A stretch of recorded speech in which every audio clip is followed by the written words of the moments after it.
पूर्वतन मुख्यमंत्री राज्यपाल उत्कल केशरी स्वर्गत हरेकृष्ण महाताबंक राज्यस्तरीय से 25तम जयंती आज आठगड़ निर्वाचन मंडल गोरडीछाटिया श्री श्री धवलेश्वर महाविद्यालय परिसर में शुभारंभ कर महाविद्यालय अध्यक्ष सभापतित्व अनुष्ठित होता शुभारंभ कार्यक्रम में आठगड़ उपजिलापाल श्री प्रहलाद नारायण शर्मा मुख्य अतिथि भाजपा नेता अभय बारिक आहरी अनेक मान्यगण व्यक्ति प्रमुख सम्मानित अतिथि भाव जोग देथिले। प्रथमे अतिथि माने सकाळु स्वर्गत महाताबक नाम कॉलेज परिसर में एक वृक्षरोपण कार्य करथिले। परे परे महाताबक तैलचित्र में माल्यार्पण करी प्रदीप प्रज्वलन करी एक वर्षव्यापी महाताबक जयंतीर शुभारंभ करथिले। अतिथि माने निज निज वक्तव्य स्वर्गत महाताबक राज्य को अवदान गुड़िक संबंधରେ स्मृतिचारण करथिले। आठगड़े महाताब एक प्रतिमूर्ति स्थापन हेबा पई प्रस्ताव आगत होइथिला और पाला संकीर्तन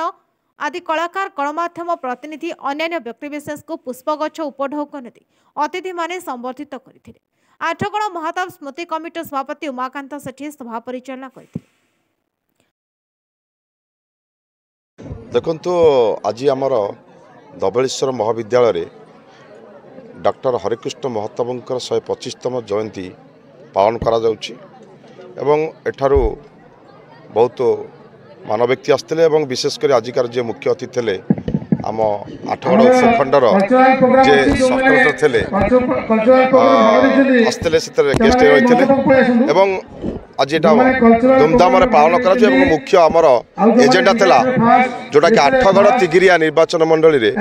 किभली भाव में डॉक्टर हरेकृष्ण महाताबंकर गोटे स्टाच्यू बना ए विषय में सरकार को निजे पर्सनाली मु अनुरोध कर आर वर्ष निश्चित भाव में स्टाच्यू गोटे आमर आठगड़ हम। भारतीय जनता पार्टी हूँ लोकों पार्टी बर्तमान खाली आमर राज्य नुहे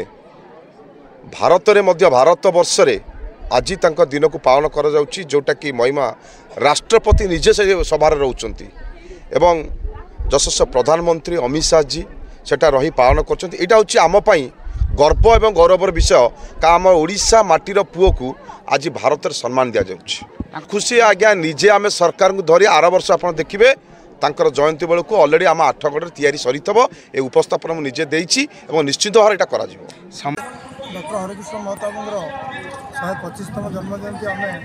आठगढ़ धवलेश्वर महाविद्यालय पालन कर उत्कल केशरी सेवा ट्रस्ट और डॉक्टर हरेकृष्ण महाताब स्मृति परिषद पक्षर आयोजन कर विभिन्न कॉलेज छात्र छात्री कार्यकर्ता मानक आम आज एकाठी कर आज गोटे दस्तखत संग्रह अभियान चली